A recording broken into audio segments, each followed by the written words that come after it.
শেষ জামানায় মহিলাদেরকে ধরা হবে আর তাদের পেট কেটে ফেলা হবে।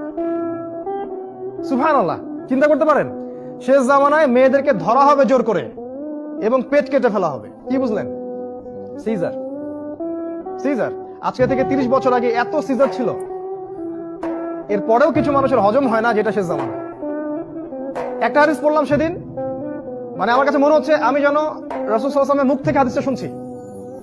তিনি বলছেন, শেষ জামানায় এক শ্রেণীর মানুষ বের হবে যারা অনেক বড় বড় আলিশান আরামদায়ক গাড়ি নিয়ে ঘুরবে এবং গাড়িগুলো এসে মসজিদের দরজার সামনে ব্রেক করবে। সুবহানাল্লাহ। তিনি বলছেন তারপরে গাড়ি খুলে ওই গাড়ির মালিকের স্ত্রীটা বেরিয়ে আসবে, যে স্ত্রীদের গায়ে এমন পরনে পোশাক থাকবে যেগুলো পড়া না পড়া একই কথা। তারপর নবীজি বলেছেন, তোমরা যদি ওদেরকে দেখো আলইনুহুন্না, তোমরা ওদেরকে লানত করে অভিশাপ দিও, ফাইন্নাহুন্না মাআলুনা, কারণ তারা হচ্ছে অভিশপ্ত। দেখতে পারেন এগুলা এখন? এটা কি এই যুগের আগে কখনো ছিল?